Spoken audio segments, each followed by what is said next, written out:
I don't know why it is that often the weather seems to match a man's moods, but this day in particular it had run a perfect parallel to mine. But at last the storm broke, and so did I. The only way to ease my mind was to turn to action. Scotland Yard was the perfect place to begin.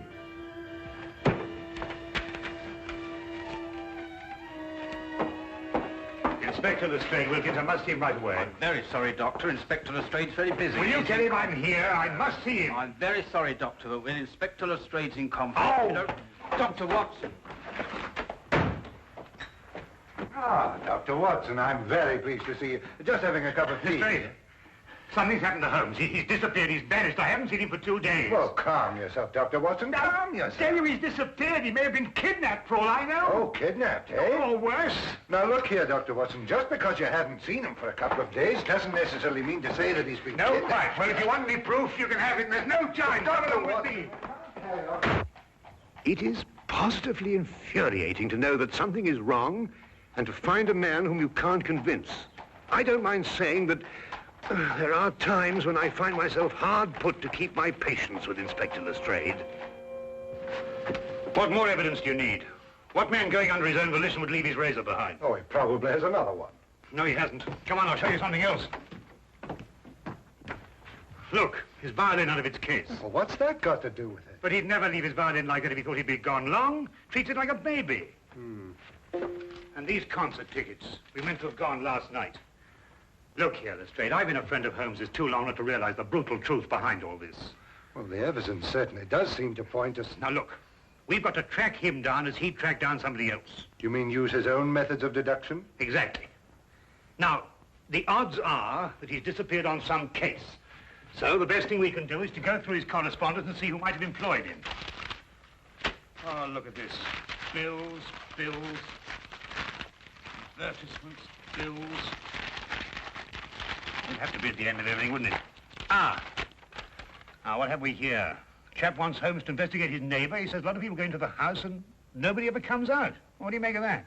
Well, Now, look, you see that's a left-handed writer, and by the feel of the paper, I'd say he was in pretty good circumstances. Yes, well... Well, attention to details. That's the secret of Holmes' success. You see, we already know something about the writer before we meet him. Yes, there's only one thing, though. Sherlock Holmes' disappearance had nothing to do with him. Oh, why? This letter's dated 2 years ago. What? Yes, so it is. Well, where else would he keep his correspondence? Oh, anywhere on the chandelier, if it wasn't too much effort to get up there. Well, let's have a look around. Well, going through Holmes' things would take a month. No, we'd best get another approach. Well, have you any ideas? Wait.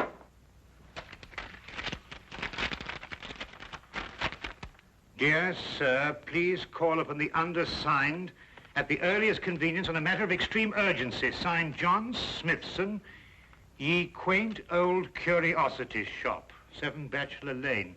It's dated 3 days ago. You know, this might be it. You're right. It is. Come on, Lestrade. Holmes' life may depend on our speed.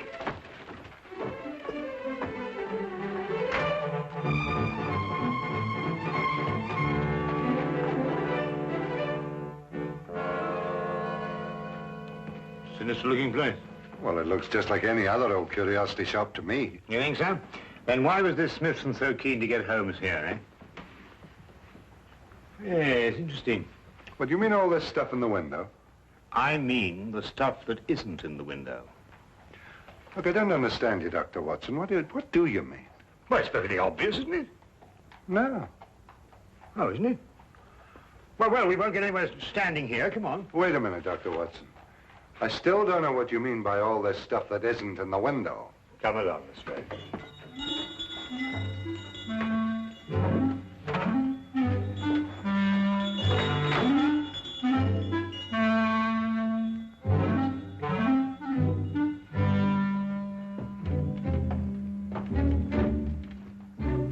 Good afternoon, gentlemen. Good afternoon. You, I presume, are the proprietor, John Smithson. Yes, that is correct, sir. That is correct. Well, I'm Dr. Watson, and this is Inspector Lestrade. We've come to inquire about Sherlock Holmes. Sherlock Holmes? Yes, a tall fellow, thin. Wears a deer-stalking cap. I'm afraid I've never met the gentleman, no. But you wrote him a letter saying you wished to see him on a matter of extreme urgency. You must be mistaken, sir. I'll take a look at this letter.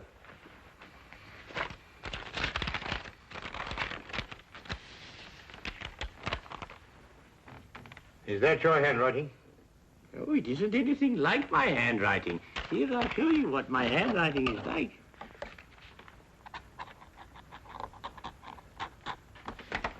Do you notice any resemblance between the two? Well, no. Well, then who could have written it? I couldn't say. Perhaps a practical joke. At any rate, all is well here, and I'm fortunately in no need of help. Oh. Well, do you mind if we browse around a bit? Do browse indeed, gentlemen. I like to think of my shop as an oasis of tranquility in life's busy thoroughfare.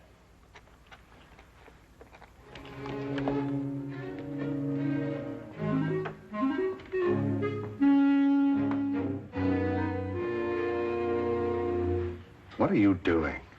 I'm looking for evidence that Holmes was here. Well, you heard what he said. Yes, I don't believe a word of that. There's something about him. I don't trust him.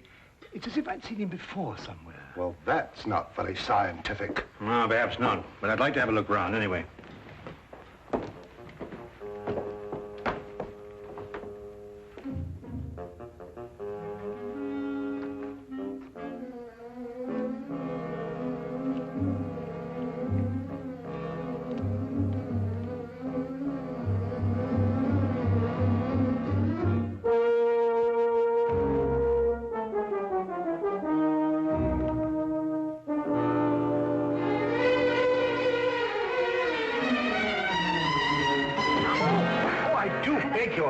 Quite all right. Oh, how clumsy of me. No, not at all. It was all my fault. I wasn't looking where I was going. Of course. Thank please. you. Not at all. Excuse me.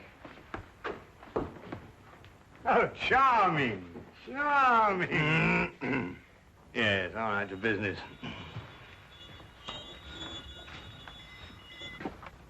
Ivanhoe. I must remind myself to read that again sometime. What's this? Proper deportment of young ladies in polite society. What a fabulous title. I'm afraid that book is not for sale. What do you mean, not for sale? I understand everything in this shop is for sale. Yes, everything except the books on that shelf, sir. And now the shop is closing. Nearly, 2 o'clock in the afternoon. Yes, for repairs. I have the decorators coming in. I'm afraid I must ask you to leave, young man.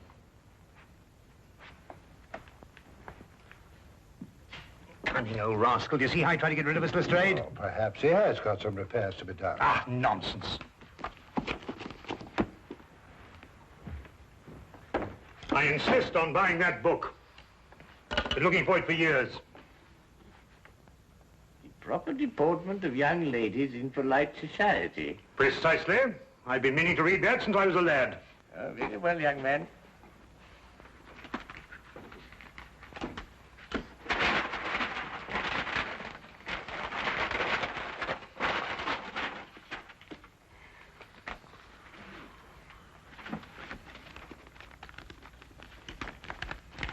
$1 shilling, please. Thank you. Okay, thank you. Go on, Lestrade.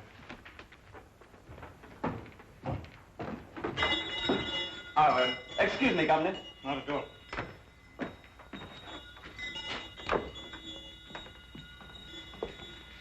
There's something about that Smithson I don't like. Look, this isn't the book I bought. It's much smaller. Safari through darkest Africa. Why, the chap's nothing but a crook. Oh, this is much more interesting than that other one. Look here. You and I are going straight on back in. Now listen. While I keep you in conversation, you scout around a bit. Well, he'll suspect we're up to something. No, of course he won't. Holmes and I did this in that red-headed league affair. Worked perfectly. Come on.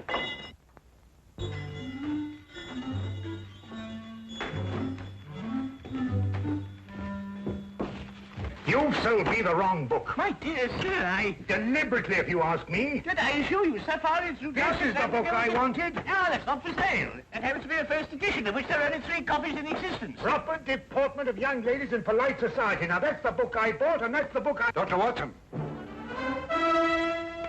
Holmes's clothes. I found them in an old pilot's chest. Oh, good Lord.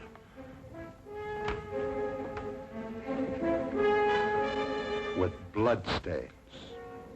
You thief! What have you done with him? You're under arrest, sir, and I warn you, anything you say will be taken down, and maybe you... There you go, stop him! Don't let him get away! Oh, no, you don't. Watson, Lestrade, you idiots! Get out of the way! Oh, oh.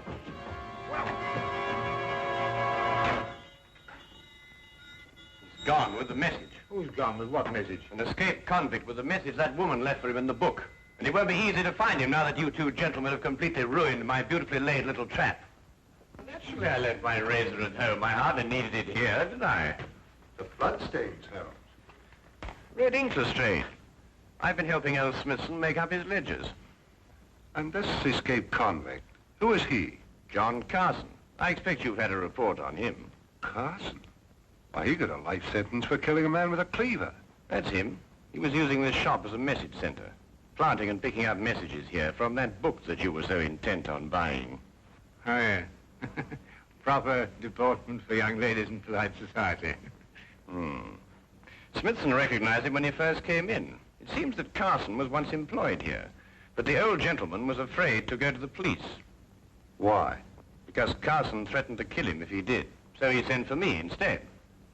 Hence my little disguise. You were waiting to nab Carson when he came in here for a message. Exactly. Oh, and we ruined it all. Oh, that's all right, Watson. The best laid plans of mice and men, you know. However, if we can trace the girl, then I... That'll be as hard as tracing Carson himself. Oh, I don't think it'd be all that difficult. It seems the good doctor has something up his sleeve. Only the name and address where the girl works. Well, how the deuce do you know that?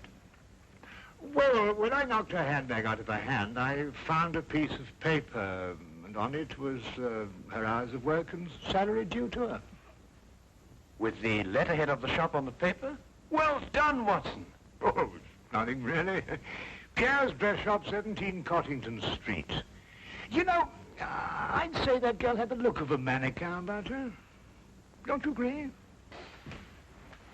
Well, you know, Watson, I'm almost afraid not to.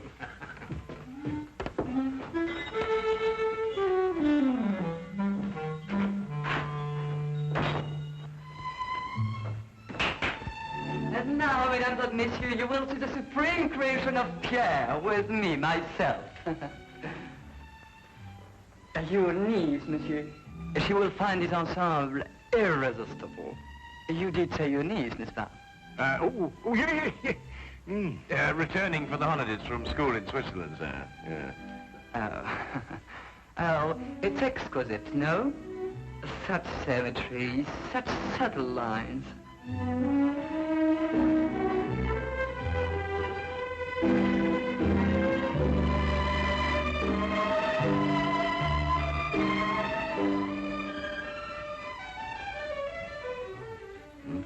That's the girl we're looking for. Observe how it hints, but with such discretion. Oh, la jeunesse, la youth. I say it's a bit daring, isn't it? But it's daring age, monsieur, and now the 20th century.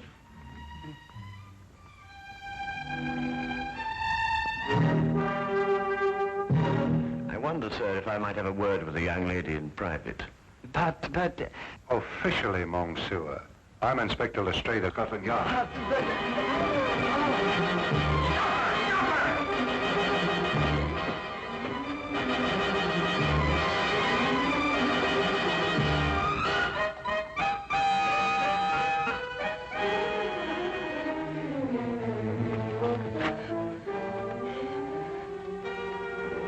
It really isn't any use, you know, even if you ran away.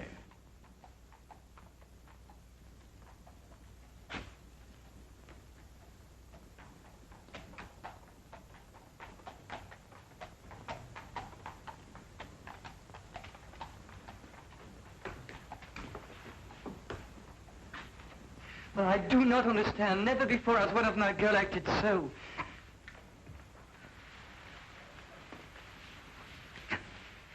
Would you mind telling me where he's hiding now, miss? I don't know. I swear I don't. And yet you left a message for him. A gentleman friend gave me the message and told me to leave it in the book. Probably a pal of Carson's, if she's telling the truth. What was in the message? There was just a name and an address. I see. And what was the name? Jeremiah Westlake. I forget the address. Jeremiah Westlake. There was once a judge called Jeremiah Westlake. He retired several years ago. Yes, and I think we'll discover that Jeremiah Westlake was the judge who gave Carson his life sentence. And now Carson is looking for him. And now Carson is looking for him.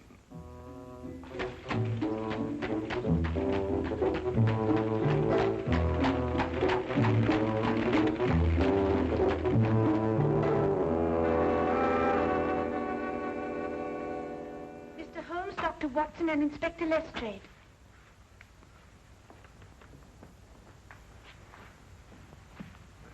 Who's she talking to? Well, what do you want? Court's now in session. State your case. Speak up, Mr. Holmes. Or has the cat got your tongue? Judge Westlake, I presume? Former Judge Westlake? Did Sherlock Holmes ever hear of him, Middleman? No. You're confusing him with the other Sherlock Holmes, the famous pastry chef. Oh, I never eat pastry. Disagrees with me. Of course, there's still another Sherlock Holmes, a third one, the famous detective. Oh, that one. Well, young man, say your piece. Court adjourns in exactly 1 minute. 10 years ago, you sentenced a man called John Carson to a term of life imprisonment for murder. Carson? G'day, Middleman. That'd be the Butcher Cleaver case. Murdered a man with it. Oh, yes. Unpleasant chap, Carson, if I remember correctly. Well, Mr. Holmes? When you sentenced him, he swore to kill you. Did he? Well, what of it? They all do. Routine. But he's just escaped from prison and has learned your address. Nonsense. Bluff. Sheer bluff. Eh, Middleman? They all bluff, young man. I wouldn't sleep a wink if I believed everything they swore to do to the judge. Sleep like tops, the two of us. In bed at 10 and up at 6. This man represents a very real threat, sir. That's all. Court adjourned. Sine dia. And that, gentlemen, means postponed indefinitely.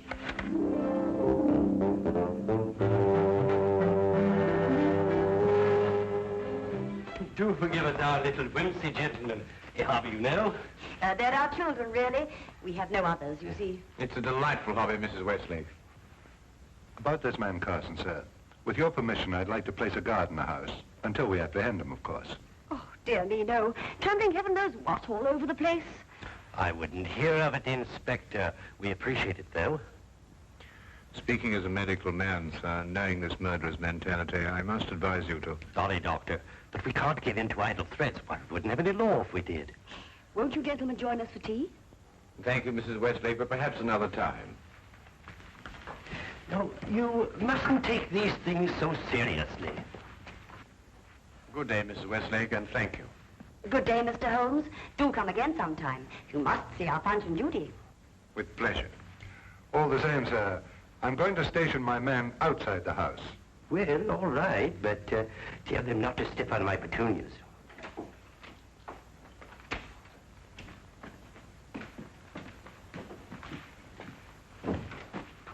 He says he's got a message for the judge, sir. I'm Westlake, my man. Here you are, Governor.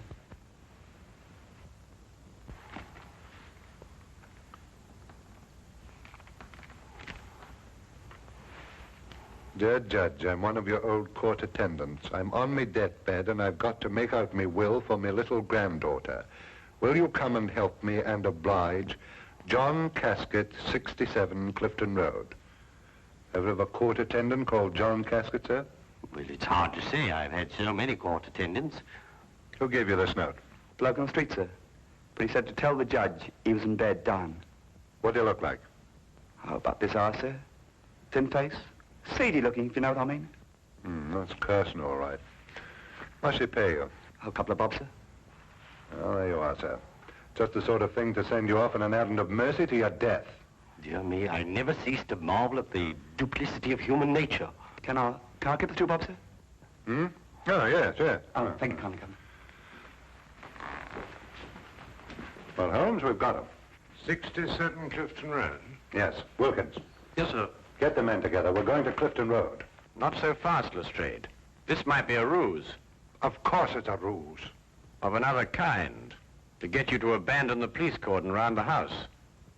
Oh, I see what you mean. Oh, well, if that's his idea, he's in for a surprise. I'm going to keep the cordon here. Good idea, Lestrade. Now, don't you worry, sir. Why, I'm not the least bit alarmed, sir. I'm going to have my tea.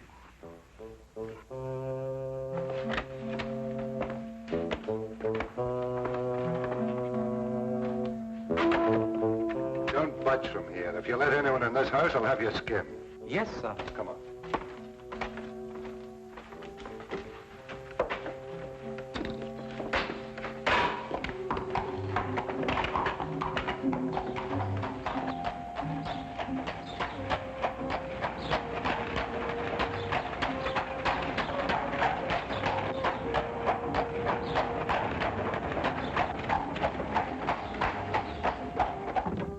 Oh, we'll nab him either way. At Clifton Road or when he tries to break into the judge's house. Lestrade, who did that messenger describe? Carson, of course. And who else? You mean who else? Himself. He described himself, Lestrade. Cabby, turn around and go back to the house at once. As fast as you can. At last, I understood the cause for Holmes' concern. We had gone off and left the killer with the very man he'd sworn to kill. John Carson wasn't the kind of man to miss an opportunity like this. He was there, and we were not. There was nothing left for us to do but hope, and every passing second was against us.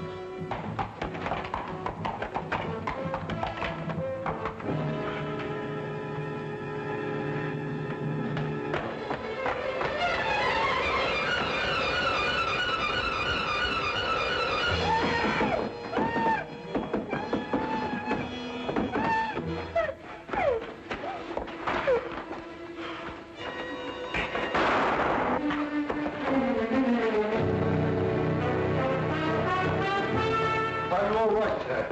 Mirabelle! Mirabelle! She's coming around, sir. The maid's all right. Mrs. Westlake. No, not too serious. Only suffering from shock. It's all right, dear. It's all over now. Jeremiah. Jeremiah, are you all right? Yes, dear. Oh, that terrible man. Oh, dear. Our poor children. I don't think they're damaged, dear. Sometimes I forget they're not real.